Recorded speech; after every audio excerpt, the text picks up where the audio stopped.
මේ අවසර නිර්මාණය කරනවා. මිලියන 2500ක් වේගකට තින් කරලා තිබෙනවා. ශ්‍රී ලංකාවේ සුළු හා මධ්‍ය පරිමාණ ව්‍යවසායන් ශක්තිමත් කිරීම සඳහා වූ ඒකාබද්ධ රාමුව. පළමු කොටම සුළු හා මධ්‍ය පරිමාණ ව්‍යවසාය සංවර්ධන සම්බන්ධයෙන් කටයුතු කරන ආයතනවල සම්බන්ධීකරණ කාර්යක්ෂම කිරීම සඳහා කාර්මික සංවර්ධන මණ්ඩලය IDB ජාතික ව්‍යවසාය සංවර්ධනයේ NEDA සුළු හා මධ්‍ය පරිමාණ ව්‍යවසාය සංවර්ධන අංශී කාර්යයන් ඒකාබද්ධ කර කාර්මික සංවර්ධන මණ්ඩලය යටතට පත් කිරීමට යෝජනා කරනවා. මේ තැන තැන විසිරුණු ආයතන එකම කාර්ය කරමින් තිබෙනවා. සමහර එකිනෙකාට ගැටමින් තිබෙනවා. ඒ නිසා මේ ඒකාබද්ධ කරනවා. කර්මාන්ත කලාව පිහිටීම සහ සංවර්ධනය මනස කළමනාකරණය කිරීමට 2026 වසරේ දැනට වෙන් කර ඇති රුපියල් මිලියන 4000ක අයවැය ප්‍රතිපාදනට අමතරව රුපියල් මිලියන 1000ක් වෙන් කිරීමට අප යෝජනා කරනවා. තවත් මම දන්නවා කර්මාන්ත අමාත්‍ය කටයුතු කරමින් තිබෙනවා. මෝස්තර නිර්මාණ මධ්‍යස්ථානයත් ලක්සල සහ සිල් සභාව මේ තුන මේකාබද්ධ කරන්න. එකම වගේ කාර්යයන් එකට ඒකාබද්ධ කරන්න. මේ විසිරලා තියෙන මේ ආයතන වැඩි පිරිවැය හොඳ කාර්යක්ෂමතාවයක් ගන්න බෑ. ඒකාබද්ධ කිරීම පිළිබඳව අමාත්‍ය සමාදන්න මේ ළඟදී වැඩමුළුවකුත් පවත්වලා සේවක නිලධාරීන්ක සාකච්ඡා කරලා තිබෙනවා. විධිමත් කරන්න ඕන මේ ආයතන. සුළු හා මධ්‍ය පරිමාණ ව්‍යවසායන් දලදේශීය නිෂ්පාදිතයන් 52කට වඩා දායක වන අතර සේවා නියුක්තිය මුළු ශ්‍රම බලාකායෙන් අඩකට ආසන ප්‍රමාණයක් වෙනවා. එම ව්‍යවසායන්ගේ මූල්‍ය ප්‍රවේශීකරණය නැන්වීමේ අරමුණේ දේශීය බැංකු හරහා ආයෝජන සහ කාරක ප්‍රාග්ධන අවශ්‍යතා සපුරාලීම සඳහා සානදායි පොලි අනුපාතය යටතේ ණය ප්‍රදාන කිරීමෙන් රජයේ සහාය සහිත ණය යෝජනා ක්‍රම කීපයක් හඳුන්වා දී තිබෙනවා. සුළු හා මධ්‍ය පරිමාණ ව්‍යවසායකයන් සඳහා ණය ලබා දීමේදී ඇතිවෙන අවදානම අවම කිරීම සඳහා ස්ථාපිත කරන ලද ජාතික ණය සුරකම් ආයතනය මගින් අපරහිතව ව්‍යවසායකයන් ණය ලබා දීමට දුන් පොරොන්දුව අපි විසින් ඉටු කර තිබෙනවා. ඔබට මතක ඇති අපරහිතව ණය දෙනවා කිව්වහම කවුරුත් කරන්න බැරි වැඩක් කියලා. පිටවලා තිබෙනවා. ඒ අනුව ණය ලබා දීමට දුන් පොරොන්දුව අපි විසින් ඉටු කර තිබෙනවා. ඒ අනුව 2025 වසරේදී මේ වන විට රුපියල් මිලියන 4027 ඉක්මවා අපරහිතව ණය ලබා දී තිබෙනවා. 2026 වසරේදී රුපියල් මිලියන 7000ක පමණ ණය සඳහා සුරකම් ලබා දීමට මේ අනුව අප විසින් සැලසුම් කර තිබෙනවා. කෙනෙක් දේපලක් නැති අලුත් ආයෝජනයන් පිළිබඳව කැමැත්තක් තියෙනකොට අපේ ආයෝජනට එන්න බෑ. ඔවුන්ට අපයක් නැහැ තියන්න. අපි සුරකමක් දෙනවා. ඒක මිලියන 7000 දක්වා වැඩි කරන්න.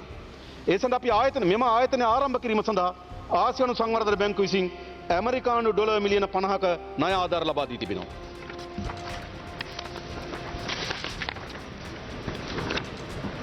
සුළු මධ්‍ය පරිමාණ ව්‍යවසායකයන්ගේ කාරක ප්‍රාග්ධන අවශ්‍යතාවය සහ ආයෝජන සඳහා සාර්ථක පවත්වාගෙන යන ව්‍යාපාරයකට රුපියල් මිලියන 25ක් දක්වාද ආර්ථික අපහසුතාවලට මුහුණ පා ඇති ව්‍යාපාර සඳහා රුපියල් මිලියන 15 දක්වාද සහන පොලි අනුපාතයට ණය ලබා දීමට රුපියල් මිලියන 25000ක් වෙන් කරලා තිබෙනවා.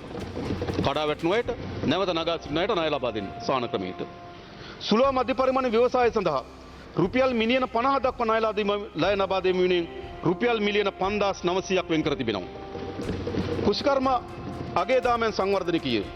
නව සපිරි ණය යෝජනා ක්‍රමය හරහා 5ක පොලිස් සහනාධාරයක් යටතේ රුපියල් මිලියන 3 දක්වා කුෂිකාර්මික ණය ලබා දීමට රුපියල් මිලියන 1700ක් වෙන් කර තිබෙනවා. සුළු හා මධ්‍ය පරිමාණ ව්‍යවසාය සංවර්ධන ණය යෝජනා ක්‍රමය හරහා අලුත් ණය යෝජනා ක්‍රමයක් ආරම්භ කර ඒ වෙනුවෙන් රුපියල් මිලියන 7700ක් වෙන් කර ඇති අතර ඒ තුලින් සහන පොලියට රුපියල් මිලියන 50 දක්වා ණය ලබා දීමට යෝජනා කරනවා. කුෂිකාර්මික අගේ දාමෙන් සංවර්ධනය කිරීම සඳහා සහන පොලි වැඩසටහනක් යටතේ රුපියල් මිලියන 50 දක්වා ණය ලබා දීමට රුපියල් මිලියන 6200ක් වෙන් කර තිබෙනවා. ඔඩපණ ණය යෝජනා ක්‍රමය යටතේ සුළු මධ්‍ය පරිමාණ වීමෝල් හිමියන්ට රුපියල් මිලියන 50ක් දක්වා සහන පොලි අනුපාතිකයන්ට ණය ලබා දිය හැකි මේ සඳහා රුපියල් මිලියන 15000ක් වෙන් කරලා තිබෙනවා. කුසි ව්‍යාපෘති වලට ප්‍රවේශ වීම ඉහළ නැන්වීම අරමුණු කරගත් තිරසාර ගොවි ණය ආරමුදල පිහිටවීමට කුසි ව්‍යාපෘති වලට ප්‍රවේශ වීමට ඉහළ නැන්වීමට අරමුණු කරගත් තිරසාර ගොවි ණය ආරමුදල පිහිටවීමට රුපියල් මිලියන 800ක් වෙන් කිරීමට යෝජනා කරනවා. අලුත් අරමුදලක් හදන්න ඕන මේ ගොවීන්ට සහන මිලට ණය ලබා ගන්න. ගරු කතානායකතුමනි, මීට අමතරව තරුණ ව්‍යවසායකත්වය ණය යෝජනා ක්‍රම, ශුද්‍ර මූල්‍ය ණය, කාන්ත ව්‍යවසායකත්ව සවිබල් ගැන්වීමේ ණය ක්‍රමද ඇතුළත් සියලු ණය යෝජනාවන් සඳහා මුදල් වෙන් කර තිබෙනවා. ඒ අනුව ප්‍රතිමූල්‍ය ණය ප්‍රදාන, ඔඩපණ ණය, අපරාහිත ණය සහ පොලිස් ආනාධාර වැනි ණය යෝජනා ක්‍රම වෙනුවෙන් 2026 වසර සඳහා රුපියල් මිලියන 80,000ක ණය ලබා ගැනීමේ පහසුමක් සලසා දී තිබෙනවා. නව ආයෝජන පුළුල් කිරීම සහ සුළු හා මධ්‍ය පරිමාණ ව්‍යාපාර සඳහා නව ආයෝජන ඉදිරිපත් කිරීමේ අරමුණින් දැනට පවතින වැඩි කළ ප්‍රාග්ධන දීමනාව සඳහා සුදුසුකම් ලබන ආයෝජන සීමාව. ඒ කියන්නේ දන්නවා ප්‍රාග්ධන යොදවුවාම අලුතින් ඩොලර් මිලියන 3 දක්වා තමයි සහනය ලබා දෙන්නේ. ඒක සුළු හා මධ්‍ය පරිමාණ ව්‍යවසායකයන් හිතකර තත්ත්වයක් නෙවෙයි. අපි ඇමරිකන් ඩොලර් මිලියන 3 සිට ඇමරිකන් ඩොලර් මිලියන 2,50,000 දක්වා පහළ දැමීමට යෝජනා කරනවා. ඩොලර් 2,50,000 දක්වා පහළ එලීමට යෝජනා කරනවා. ඩොලර් මිලියන 3ක් කියන්නේ රුපියල් මිලියන 900ක් වගේ. ඒ සුළු මධ්‍ය පරිමාණ ව්‍යවසායකෙක් නෙවෙයි. ඒ නිසා උන්ටත් මේ සහනය ලබා ගත යුතුයි. ඒ නිසා ඩොලර් මිලියන 3ට ලබා දෙන සහනය 2,50,000 දක්වා පහත එළනවා. අපිට අවශ්‍යයි සුළු හා මධ්‍ය පරිමාණ ක්ෂේත්‍රයේ නව උන්නතියක්, නව වර්ධනයක් අවශ්‍යයි. මේ ආර්ථික ඉලක්ක ජයග්‍රහණය කරන්න. සංචාරක කර්මාන්තය ප්‍රවර්ධනය කිරීම. ගරු කතානායකතුමනි, 2030 වනට සංචාරක ඉපීම් ඇමරිකන් ඩොලර් මිලියන 8ක් දක්වාත් සංචාරක පැමිණීම් මිලියන 4 දක්වාත් වැඩි කිරීම ඉලක්ක කරගනිමින් සංචාරක අංශයේ වේගවත් වර්ධනයක් අපේක්ෂා කරනවා. සංචාරක ක්ෂේත්‍රයේ දියුණුවට ඇති ප්‍රධානම අභියෝගය වන විවිධ පාර්ශ්වකරුවන් අතර වන සම්බන්ධීකරණ ගැටලු ජය ගැනීමට ඵලදායීතාව සහ කාර්යක්ෂමතාව වැඩි දියුණු කිරීමට සංචාරක ආයතන ප්‍රතිවගත කිරීමට පියවරගෙන තිබෙනවා. ආයතන 4ක් තිබෙන මේ ආයතන 4 ප්‍රතිවගත කරගත යුතුයි. ආයතන ශක්තිමත් කිරීමට අමතරව බලාපොරොත්තු වන සංචාර කර්මාන්ත විවිධ අංශවල ඉලක්ක සපුරා ගැනීම සඳහා යටිතල පහසුකම් සංවර්ධනය, මානව සම්පත් සංවර්ධනය සහ ඒකාබද්ධ අලෙවිකරණ ප්‍රචාරණ ව්‍යාපාරයන් පැවැත්වීමට අඛණ්ඩව ආයෝජන සිදු කිරීම අවශ්‍ය වෙනවා. ගරු කතානායකතුමනි, ස්වභාවදාම කේන්ද්‍ර කරගත් හා ඓතිහාසික උරුම හුවා දක්වන සංචාරක ගමනාන්ත සංවර්ධන කිරීම ව්‍යාපෘතියක් ක්‍රියාත්මක කිරීමට යෝජනා කරනවා. මෙම කටයුතු වලදී ශ්‍රී ලංකා සංචාරක සංවර්ධන අධිකාරිය ප්‍රතිපාදන වලින් රුපියල් මිලියන 3,500ක් වෙන් කර තිබෙනවා.